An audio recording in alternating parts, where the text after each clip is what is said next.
Hello friends, welcome to Kuldeep education point. तो friends, ये हमारे मॉडर्न इतिहास की क्लास 23 है और आज इस क्लास में हम अपना नया टॉपिक करेंगे। हमने अपनी प्रीवियस क्लास में जो यूरोपीय कंपनीज भारत में आई थी, जिनमें पुर्तगाल थे जो सबसे पहले भारत में आए थे। पहला पुर्तगाली वास्को डी गामा आया था, 1498 में आया था। दूसरे हमने अंग्रेजों के बारे में पढ़ा था।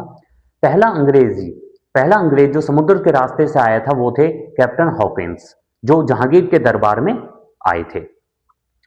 फिर हमने फ्रांसीसियों के बारे में पढ़ा था, डच कंपनी के बारे में पढ़ा, डेनिश कंपनी के बारे में पढ़ा और स्वीडिश कंपनी के बारे में भी पढ़ा था।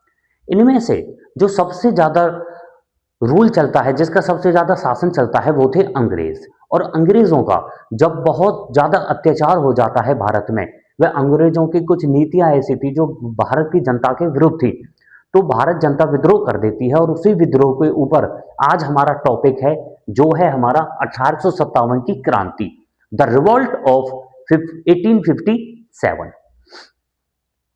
तो सबसे पहले हमारा जो सबसे पहले पॉइंट आता है वो है कि ईस्ट इंडिया कंपनी जब भारत में आई थी 1600 में, ईस्ट इंडिया कंपनी की स्थापना हुई थी।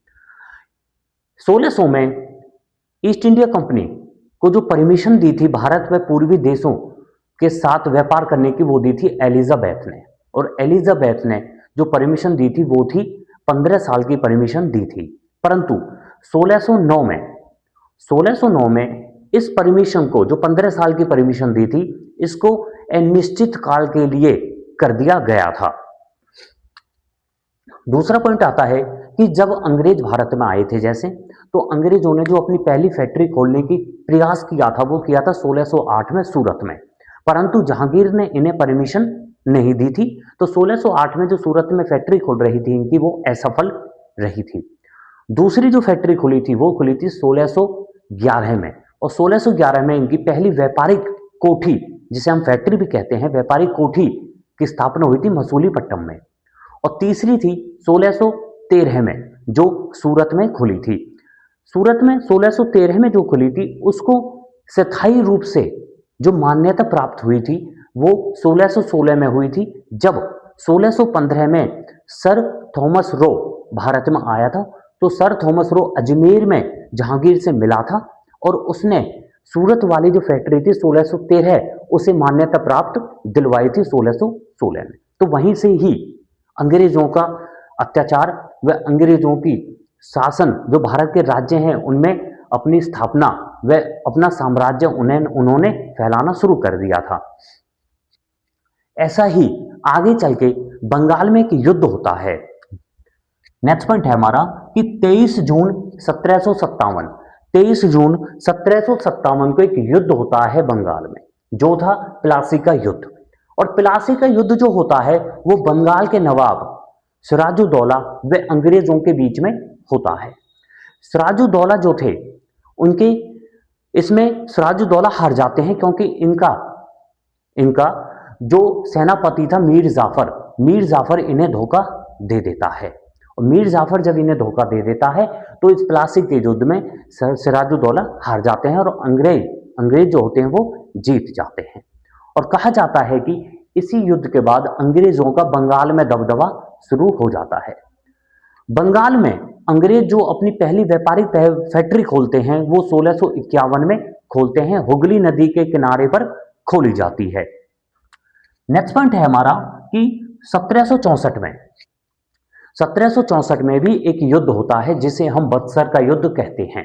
और यह युद्ध जो होता है वो अंग्रेज और अंग्रेजों के खिलाफ संयुक्त सेना होती है 3 शासकों की। पहले थे मीर कासिम जो दामाद थे मीर जाफर के। दूसरे थे अवध के नवाब शुजाउद्दौला। और तीसरे थे मुगल शासक शाह आलम द्वितीय। ये तीनों संयुक्त होकर मिलकर अंग्रेजों के खिलाफ युद्ध लड़ते हैं, जिसे हम बक्सर का युद्ध कहते हैं। और इस युद्ध में भी अंग्रेज जीत जाते हैं। और कहा जाता है कि इन्हीं 2 युद्धों के बाद भारत पर व उत्तर पूर्वी भारत पर अंग्रेजों का पूरा दबदबा बन गया था। बक्सर के युद्ध में ही कुछ संधियां होती हैं, इलाहाबाद की प्रथम संधि और इलाहाबाद की दूसरी संधि। नेक्स्ट पॉइंट है हमारा कि शाह आलम द्वितीय ने शाह आलम द्वितीय ने इलाहाबाद की प्रथम संधि जो हुई थी 12 अगस्त 1765 में, इलाहाबाद की प्रथम संधि हुई थी अंग्रेज और मुगल शासक शाह आलम द्वितीय के बीच में। और शाह आलम द्वितीय ने उड़ीसा, बंगाल व बिहार की दीवानी अंग्रेजों को दे दी थी।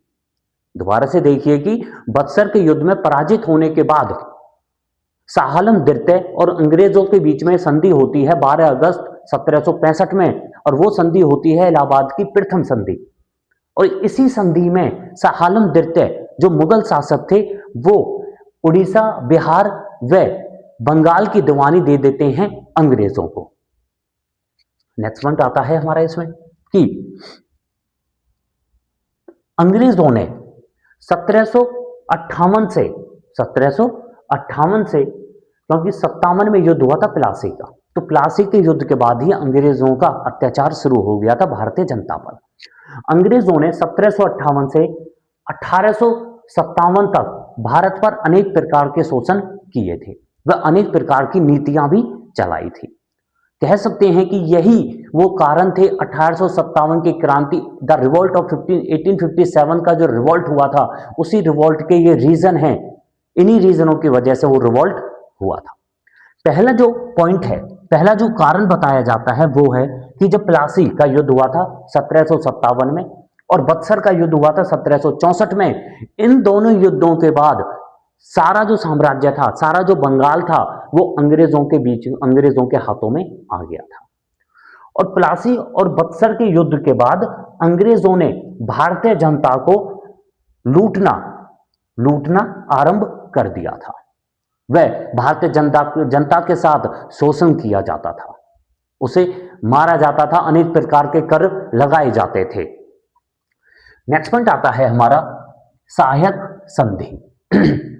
सहायक संधि के द्वारा अंग्रेज जो भारतीय राज्य थे उन्हें अंग्रेजी राज्य में मिला लिया जाता था, उनसे यह कहकर कि हम तुम्हारी दुश्मनों से रक्षा करेंगे। सहायक संधि 1798 सहायक संधि की स्थापना की गई थी, और सहायक संधि की जो स्थापना की थी वो अंग्रेजी गवर्नर लॉर्ड वेलेस्ली ने करी थी।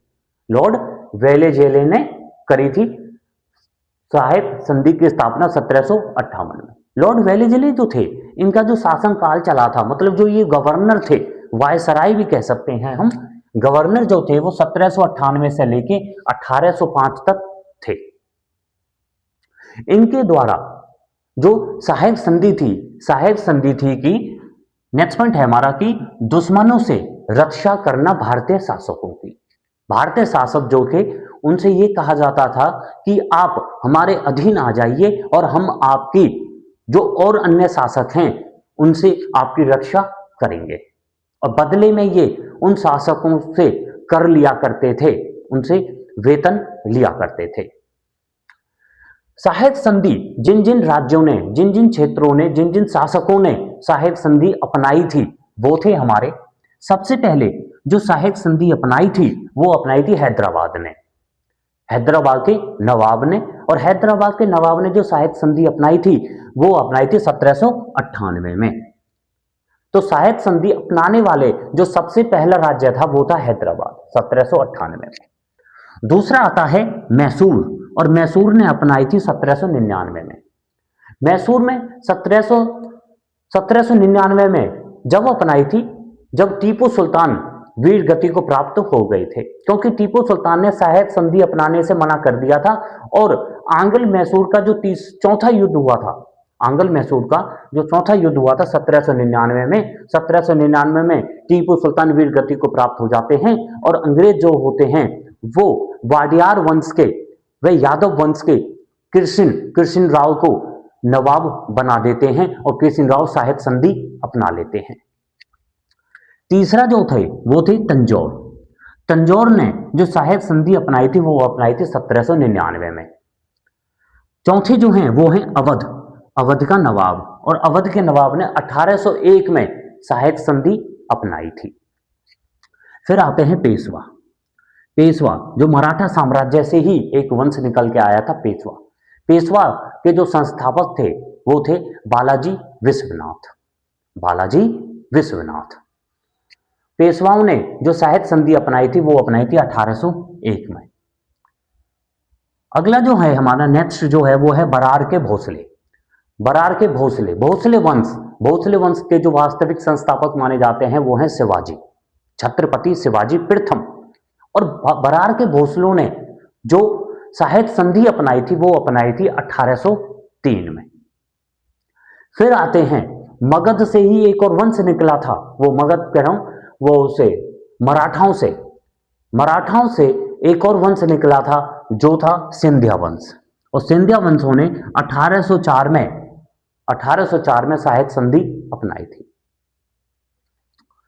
नेक्स्ट आता है हमारा सिंध, और सिंध ने 1839 व 1843 में साहित्य संधि अपनाई थी।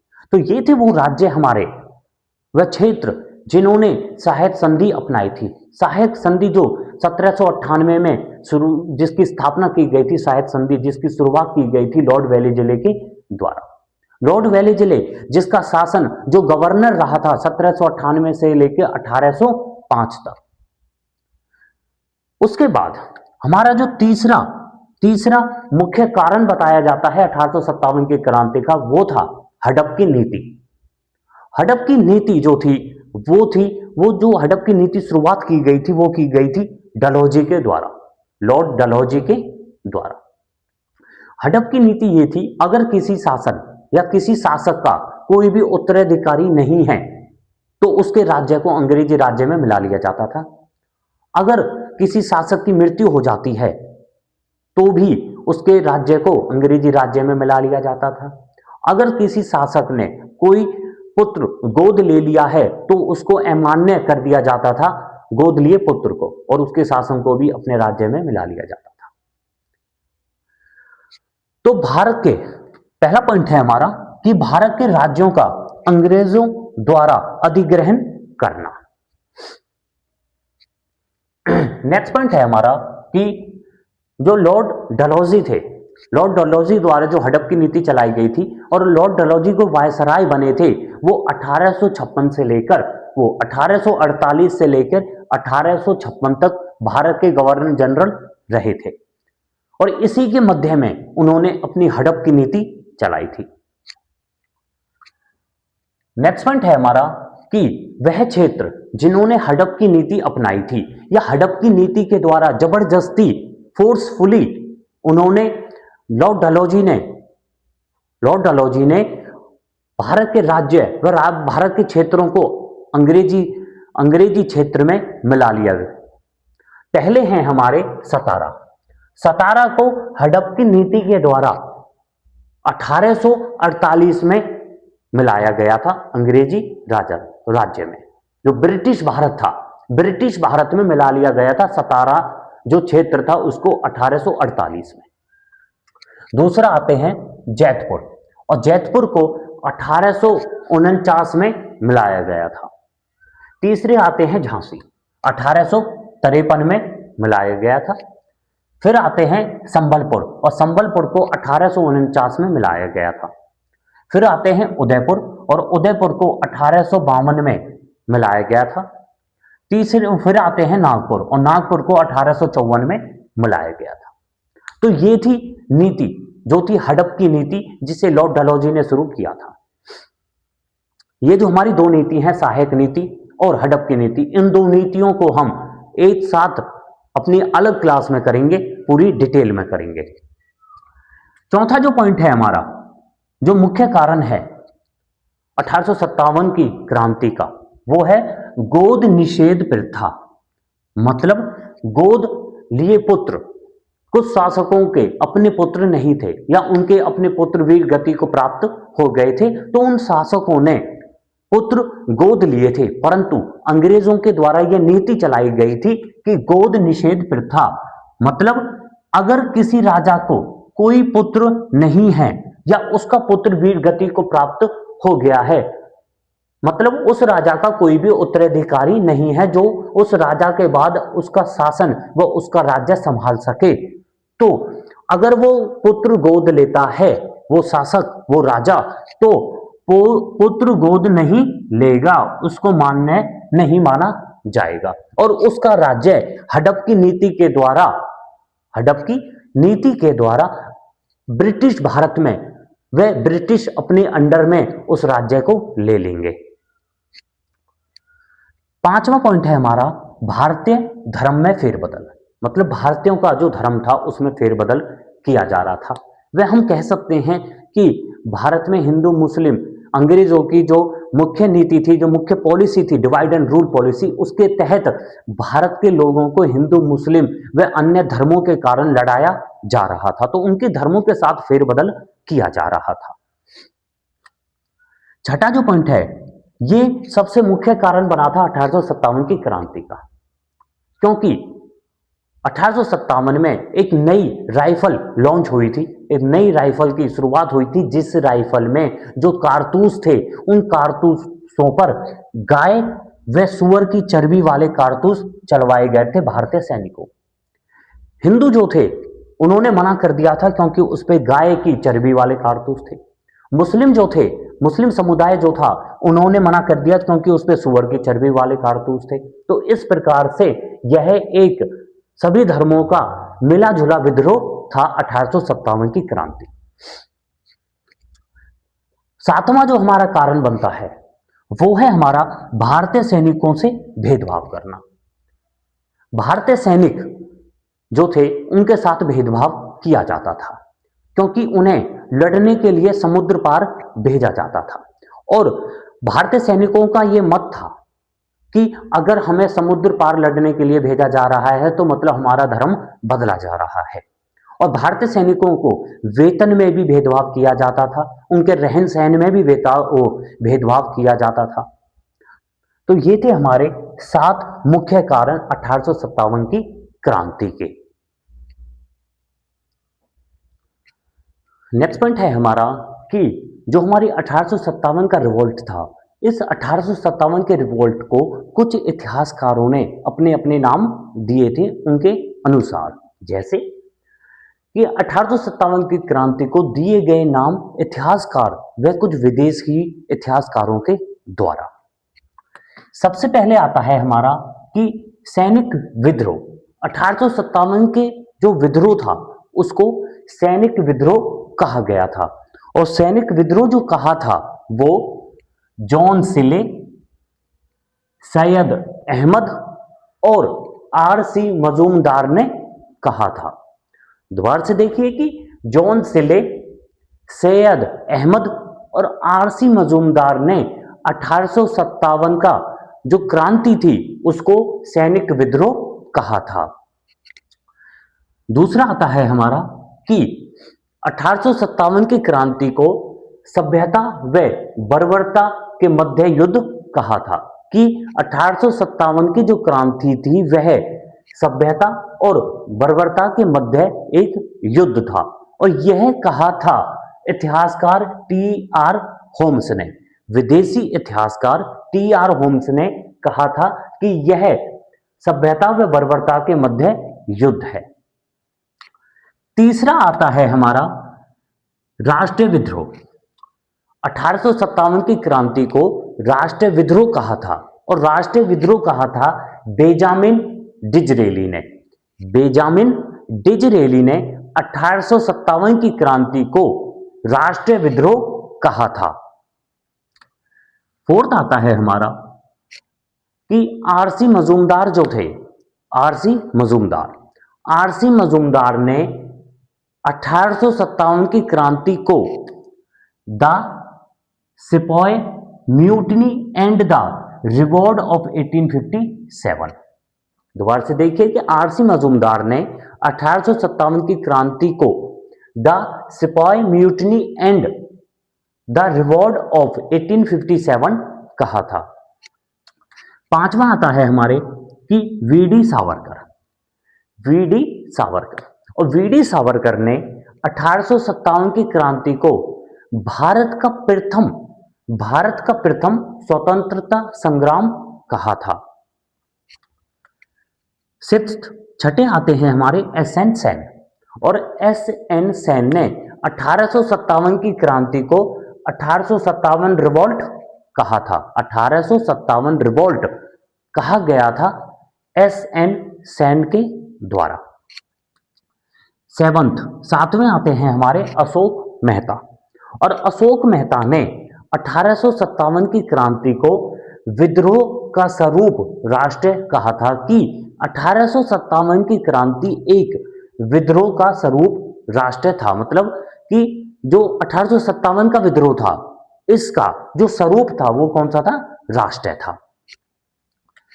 आठवें आता है हमारा पीसी जोशी। और पीसी जोशी ने 1857 की क्रांति को राष्ट्रीय और सामान्य जनता, मतलब राष्ट्रीय स्तर पर और जो सामान्य जनता थी, जो गांव में रहने वाली जनता थी, वो कि राष्ट्रीय और सामान्य जनता तक फैला हुआ विप्लव व फैला हुआ विद्रोह, फैलाई हुई क्रांति कहा था।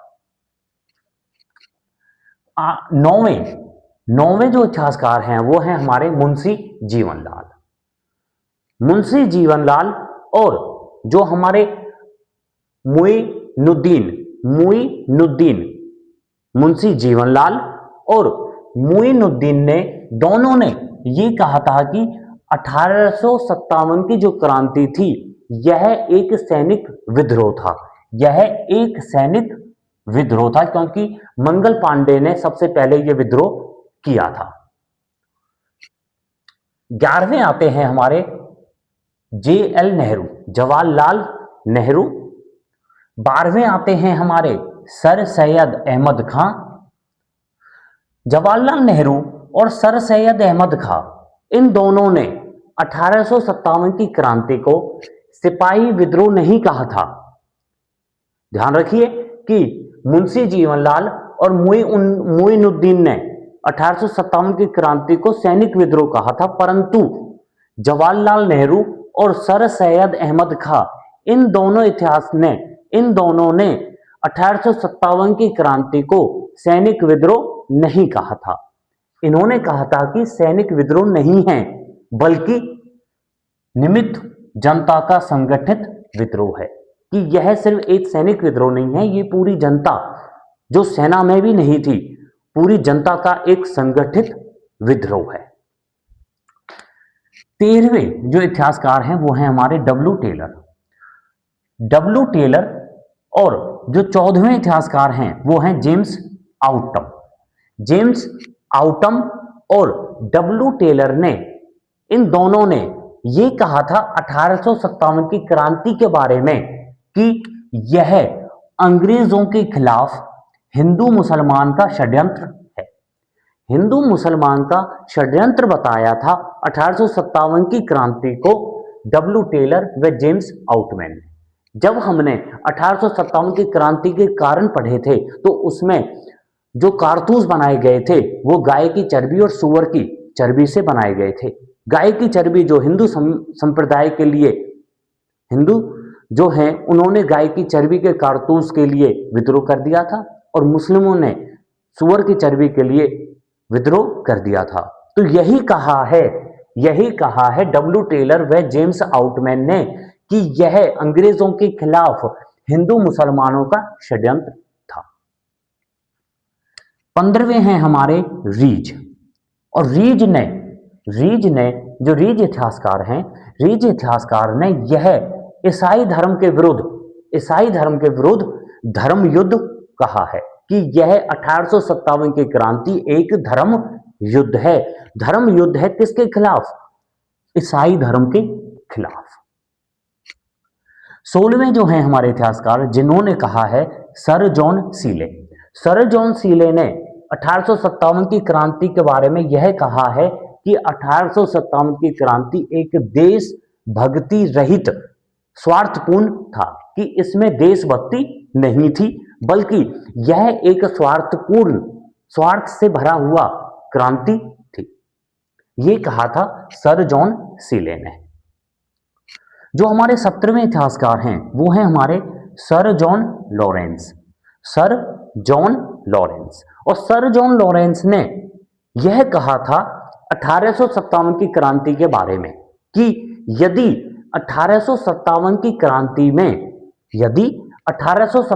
क्रांति में कोई भी योग्य नेता होता, यदि 1857 की क्रांति में कोई भी योग्य नेता कोई भी योग्य नेतृत्व करने वाला होता तो हम सदा के लिए हार जाते, तो हम सदैव के लिए हार जाते। जो 18वें इतिहासकार हैं वो हैं हमारे कोपलैंड, और कोपलैंड ने 1857 की क्रांति के बारे में यह कहा था कि यह एक नागरिक विद्रोह है। नागरिक विद्रोह कहा है कोपलैंड ने। तो ये हैं हमारे कुछ इतिहासकार, व भारतीय इतिहासकार व विदेशी इतिहासकार जिन्होंने 1857 की क्रांति के बारे में अपने अपने कथन व अपने अपने नाम 1857 की क्रांति को दिए हैं। नेक्स्ट पॉइंट आता है हमारा कि 1857 की जो हमारी क्रांति हुई थी, उस क्रांति के आधार पर कुछ लेखकों ने कुछ बुक लिखी थी, जैसे कि 1857 पर आधारित प्रमुख किताबें।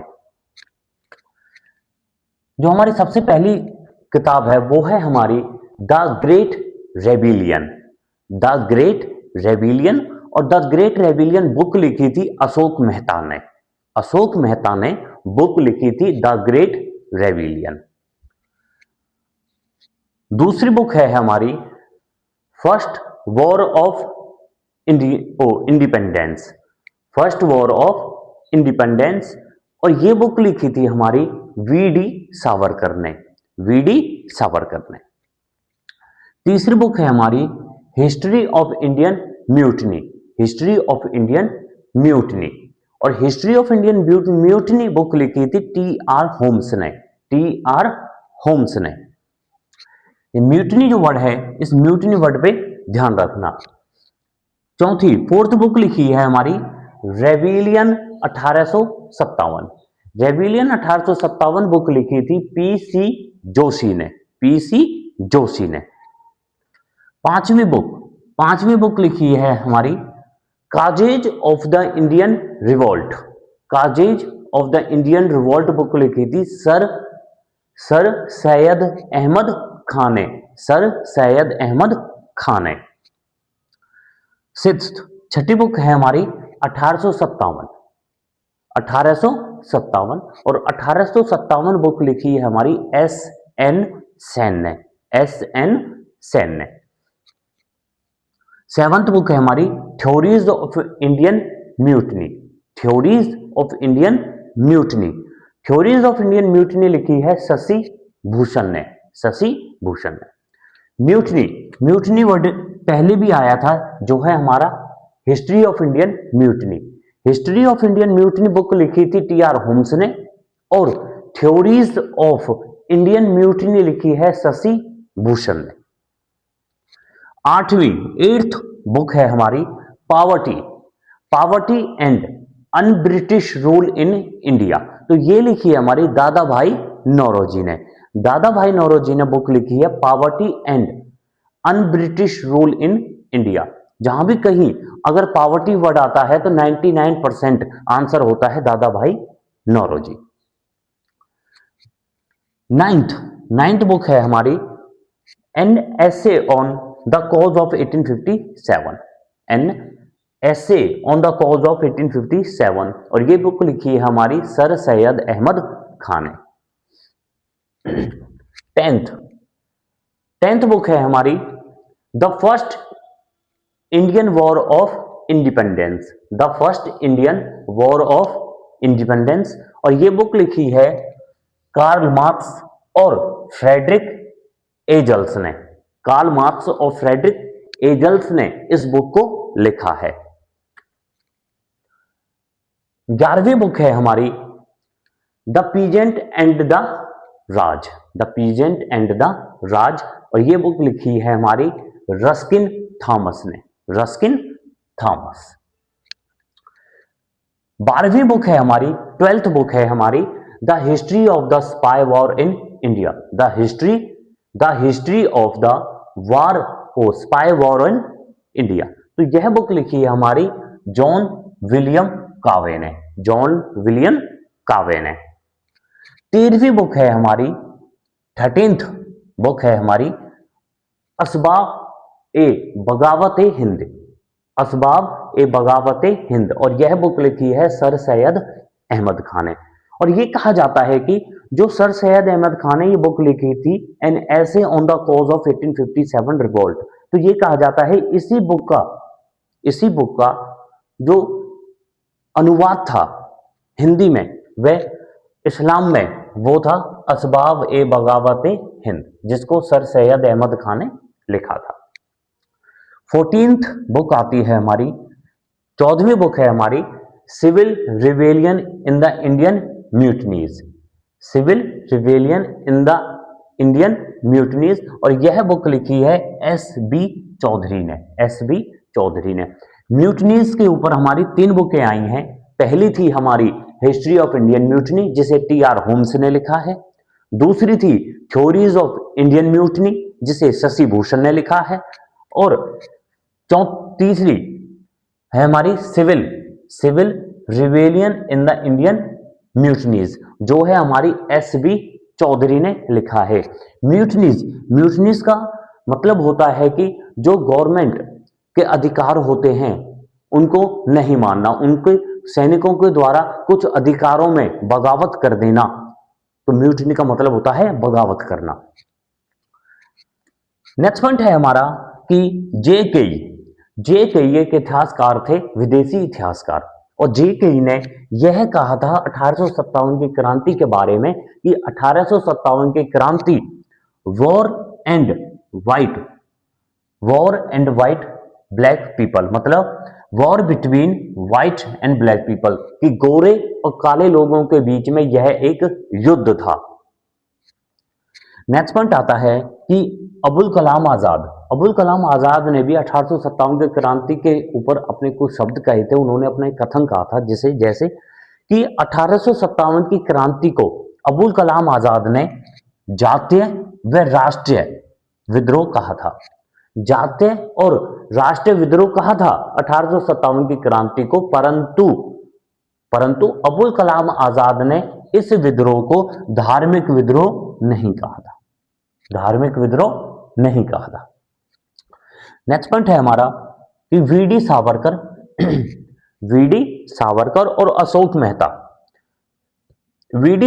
और अशोक मेहता ने 1857 की क्रांति के बारे में कहा था कि 1857 की क्रांति राष्ट्रीय स्वतंत्रता के लिए सुनियोजित युद्ध है। सुनियोजित युद्ध कहा था 1857 की क्रांति को वीडी सावरकर और अशोक मेहता ने। तो ये थे हमारे कुछ पुस्तकें जो आधारित थी 1857 की क्रांति पर। नेक्स्ट पॉइंट आता है हमारा कि वीडी सावरकर ने जो 1857 की क्रांति थी, 1857 की क्रांति को भारत का प्रथम स्वतंत्रता संग्राम नाम दिया था। दोबारा से देखिए कि वीडी सावरकर जी ने 1857 की क्रांति को भारत का प्रथम स्वतंत्रता संग्राम नाम दिया था, और इस नाम का जो वीडी सावरकर जी ने नाम दिया था, इस नाम का समर्थन किया था सुभाष चंद्र बोस ने और जवाहरलाल नेहरू ने। इन्होंने जो ये नाम दिया था वीडी सावरकर जी ने, यह नाम इन्होंने 1907 में दिया था। 1907 में जब 1857 की क्रांति के 50वीं वर्षगांठ थी, 1857 की क्रांति की 50वीं वर्षगांठ थी, उस पर 1907 में प्रथमता स्वतंत्रता संग्राम नाम दिया था, और इन्होंने ये नाम लंदन के इंडिया हाउस में दिया था। एक बार फिर से देखिए कि वीडी सावरकर जी ने 1857 की क्रांति को सर्वप्रथम भारत का प्रथम स्वतंत्रता संग्राम नाम दिया था, और इस नाम का समर्थन किया था सुभाष चंद्र बोस ने और जवाहरलाल नेहरू ने।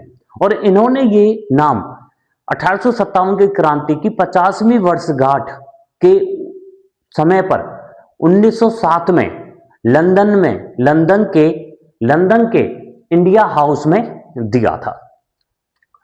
नेक्स्ट पॉइंट आता है हमारा कि भारत में सैनिकों का प्रथम विद्रोह, 1857 की क्रांति एक राष्ट्रीय विद्रोह था, परंतु इससे पहले भी एक छोटे स्तर पर विद्रोह किया गया था सैनिकों के द्वारा।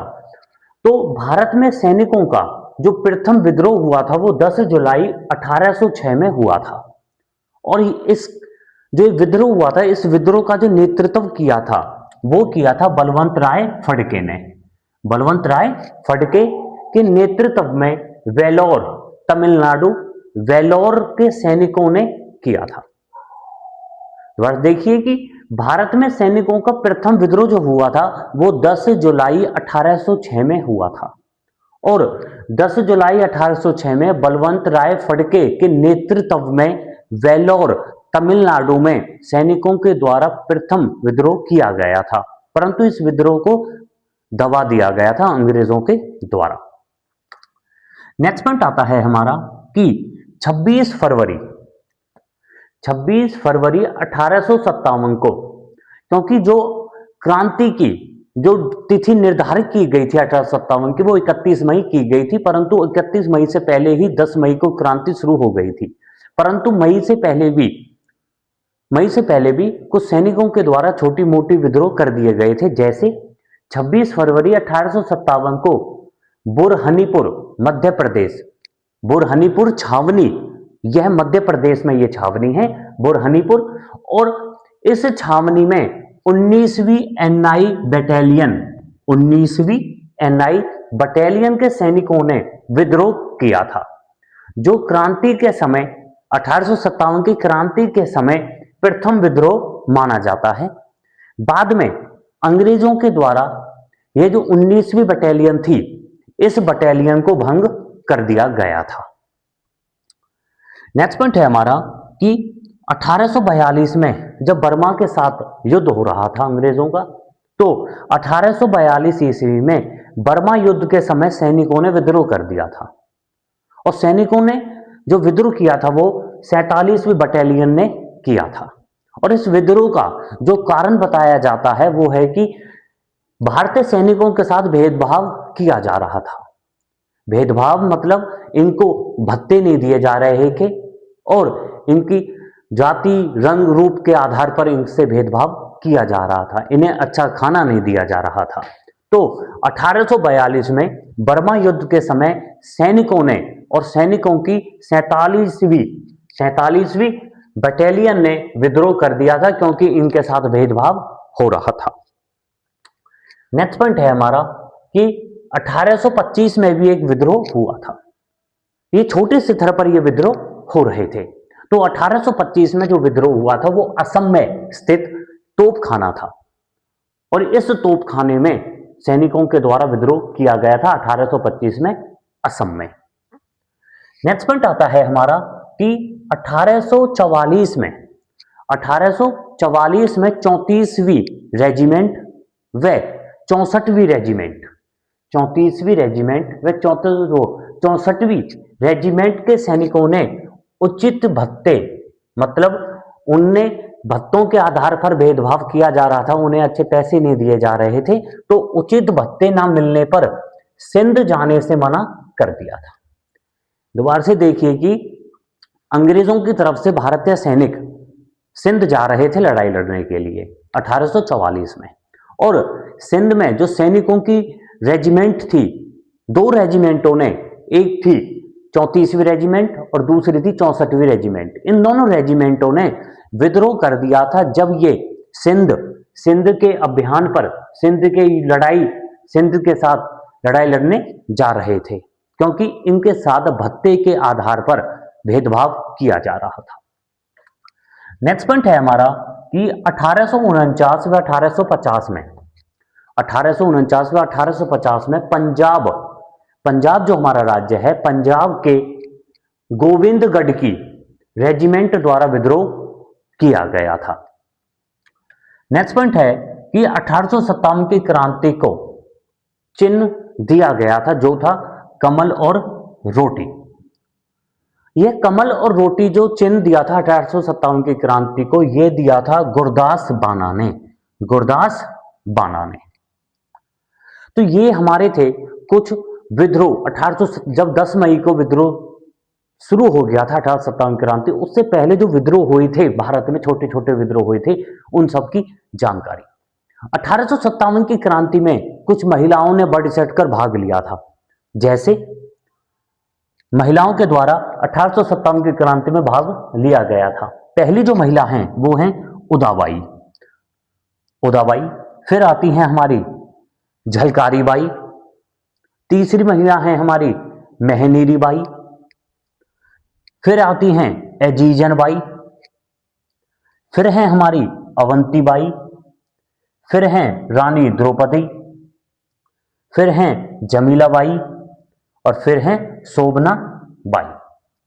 तो इसमें जो मेहनीरी बाई हैं, मेहनीरी का संबंध था रायगढ़ से, और शोभना शोभना जो बाई हैं इनका संबंध था मुजफ्फरगढ़ से, मुजफ्फरनगर से, जो उत्तर प्रदेश में है।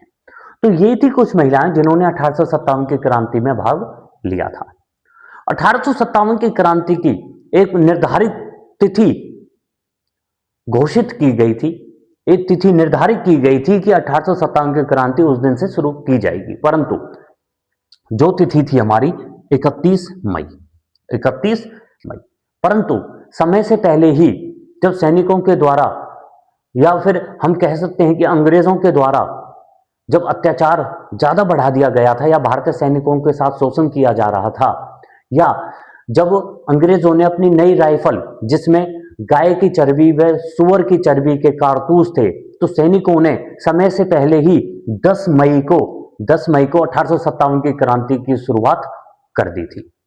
तो फ्रेंड्स, ये थी हमारी आज की क्लास, जिसमें हमने 1857 की क्रांति कैसे शुरू हुई थी, 1857 की क्रांति को इतिहासकारों ने कौन कौन से नाम दिए थे, 1857 की क्रांति में कौन से लेखक ने कौन सी किताबें व बुक्स लिखी थी, और 1857 की क्रांति से पहले कौन कौन से विद्रोह हुए थे।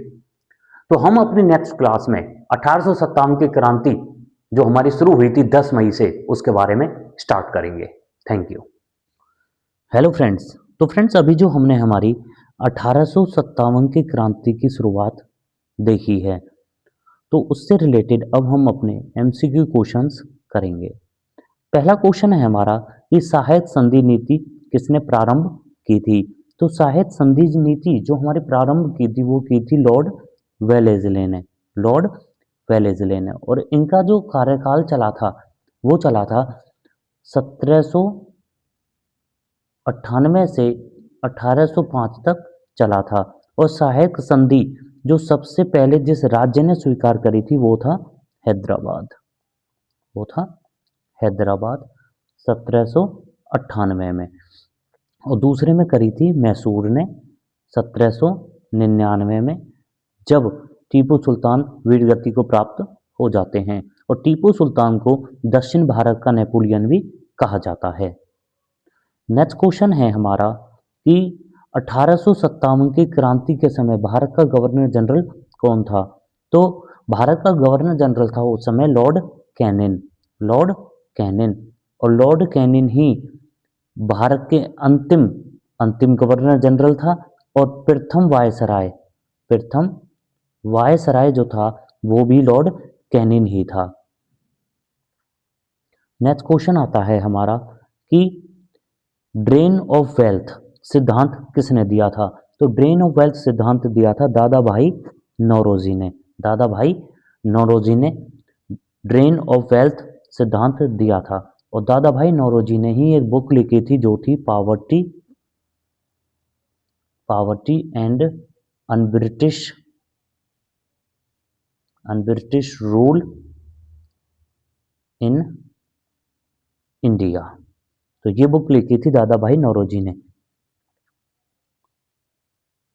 नेक्स्ट क्वेश्चन है हमारा कि लैप्स का सिद्धांत, जिसे हम डॉक्ट्राइन ऑफ लैप्स भी कहते हैं, किस गवर्नर जनरल से संबंधित है।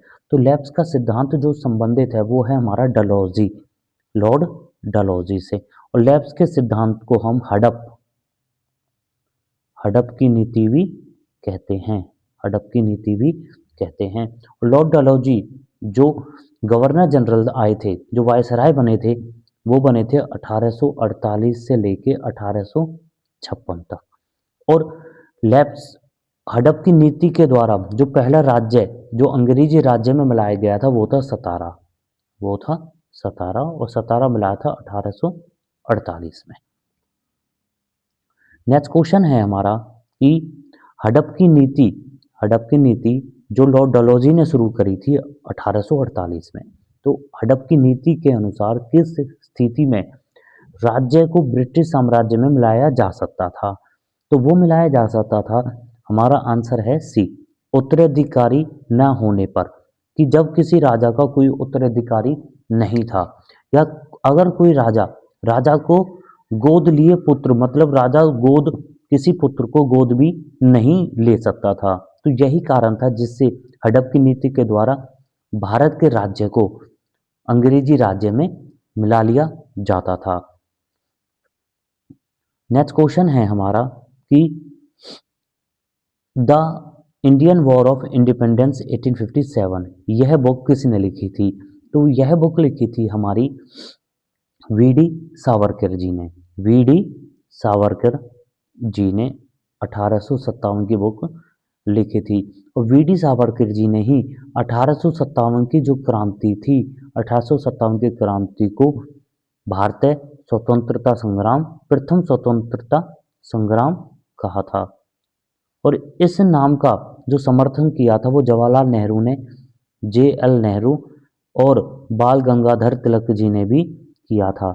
और वीडी सावरकर जी ने यह नाम जो दिया था वो 1907 में दिया था, जब 1857 की 50वीं वर्ष गांठ थी, और यह नाम इन्होंने लंदन में दिया था, इंडियन हाउस स्थान पर दिया था। नेक्स्ट क्वेश्चन आता है हमारा कि 1857 पुस्तक किस इतिहासकार द्वारा लिखी गई थी? तो यह बुक लिखी थी आर.सी. मजूमदार द्वारा, आर.सी. मजूमदार ने 1857 पुस्तक लिखी थी। नेक्स्ट क्वेश्चन है हमारा कि the स्पॉय mutiny and the revolt of 1857 पुस्तक किसने लिखी थी? The स्पॉय mutiny and the revolt of 1857 book लिखी थी हमारी एस बी चौधरी ने, एस बी चौधरी ने, एस बी चौधरी ने यह बुक लिखी थी। नेक्स्ट क्वेश्चन है हमारा कि the cause of the Indian revolt, the cause of the Indian revolt book किसने लिखी थी? तो ये लिखी थी हमारी सर सैयद अहमद खान ने, सर सैयद अहमद खान ने यह बुक लिखी थी। नेक्स्ट क्वेश्चन है हमारा कि स्पॉय म्यूटनी शब्द का प्रयोग किस दृष्टिकोण को दर्शाता है? तो स्पॉय म्यूटनी शब्द का जो प्रयोग है वो हमारा केवल सैनिक विद्रोह, कि जब सैनिक विद्रोह करते हैं या सैनिक कोई आदेश नहीं मानते, तो म्यूटनी का अर्थ होता है केवल सैनिक विद्रोह। और म्यूटनी जो शब्द यूज किया था ये ब्रिटिश इतिहासकारों ने, ब्रिटिश इतिहासकारों ने यूज किया था इस वर्ड को। नेक्स्ट क्वेश्चन है हमारा कि ना तो प्रथम, न राष्ट्र, न स्वतंत्रता संग्राम, यह मत किसका था? मतलब 1857 की जो हमारी क्रांति थी उस क्रांति को ना तो प्रथम, ना राष्ट्र और ना स्वतंत्रता संग्राम कहा था, तो ये कहा था आर.सी. मजूमदार ने, ये कहा था आर.सी. मजूमदार ने। नेक्स्ट क्वेश्चन है हमारा कि 1857 की क्रांति को राष्ट्र क्रांति किसने कहा था? तो ये कहा था तारा चंद ने, ये कहा था तारा चंद ने। नेक्स्ट क्वेश्चन है हमारा कि इंडियन म्यूटनी शब्द का प्रयोग मुख्यतः किसने किया था? तो इंडियन म्यूटनी शब्द का प्रयोग जो किया था यह सबसे पहले किया था ब्रिटिश इतिहासकारों ने, ब्रिटिश इतिहासकारों ने। म्यूटनी शब्द का जो अर्थ होता है वो तो होता है सैनिक, सैनिक विद्रोह, सैनिक विद्रोह म्यूटनी शब्द का अधिकार वो मतलब होता है।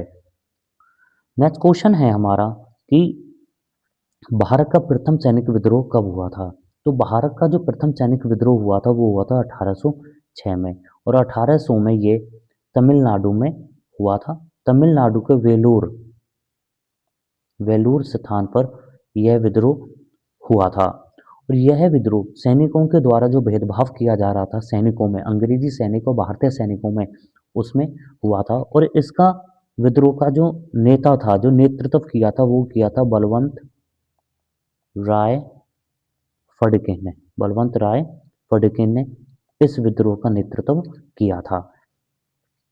नेक्स्ट क्वेश्चन है हमारा कि 1857 की क्रांति जो हुई थी कि विद्रोह के दौरान कानपुर में नेतृत्व किसने किया था? तो कानपुर का जो नेतृत्व किया था वो दो हमारे स्वतंत्रता सेनानियों ने किया था। पहले थे हमारे तात्या टोपे और दूसरे थे हमारे नाना साहेब। तात्या टोपे और नाना साहेब ने किया था। तो 1857 की क्रांति के बाद नाना साहेब जो थे वो भागकर नेपाल चले जाते हैं। वो भागकर नेपाल चले जाते हैं और 1859 में इनकी मृत्यु नेपाल में ही हो जाती है। नेक्स्ट क्वेश्चन है हमारा कि 1765 में इलाहाबाद की संधि के परिणाम स्वरूप ईस्ट इंडिया कंपनी को किस क्षेत्र की दीवानी प्राप्त हुई थी? 1764 में जब बक्सर का युद्ध हुआ था तो इस युद्ध में अंग्रेज जीत गए थे। इस युद्ध में अंग्रेज जीत गए थे और एक तरफ थे अंग्रेज और दूसरी तरफ थे मीर कासिम, अवध के नवाब और मुगल शासक शाह आलम द्वितीय। तो मीर कासिम दिल्ली में चले जाते हैं भागकर और 1777 में इनकी मृत्यु हो जाती है। दो संधियां होती हैं इलाहाबाद की। पहली संधि होती है मुगल शासक के बीच में और अंग्रेजों के बीच में, दूसरी होती है अंग्रेज और अवध के बीच में। तो जो इलाहाबाद की प्रथम संधि थी जो 12 अगस्त 1765 में हुई थी, इस संधि के परिणाम स्वरूप शाह आलम द्वितीय ने अंग्रेजों को बंगाल, बिहार और उड़ीसा की दीवानी प्राप्त हो गई थी अंग्रेजों को। नेक्स्ट क्वेश्चन है हमारा कि स्थायी बंदोबस्त परमानेंट सेटलमेंट किस गवर्नर जनरल के काल में लागू हुआ था? तो ये हुआ था हमारा लॉर्ड कॉर्नवालिस के में।